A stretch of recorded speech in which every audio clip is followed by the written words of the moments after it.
Dr. Kaplansky, I was in a lot of pain. I needed a lot of dental work, and I heard he was really good. I never used to like coming to the dentist, which was why my teeth had gotten so bad, because I had a general fear of going to the dentist. And so once I started coming here, every time got a lot easier. When I started having children, my teeth got in really bad shape. And then I realized I needed to take care of me. Dental pain is no fun.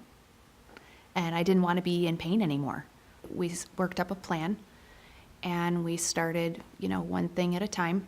Within the first year and a half, I was almost 100% better. After having the crowns and the bridge that I had done, I'm extremely happy. I mean, it really has transformed my smile and my confidence. As far as taking care of myself and my health and my own well-being, definitely the best investment I've ever made. I can't say enough good things about Dr. Kaplansky and his staff.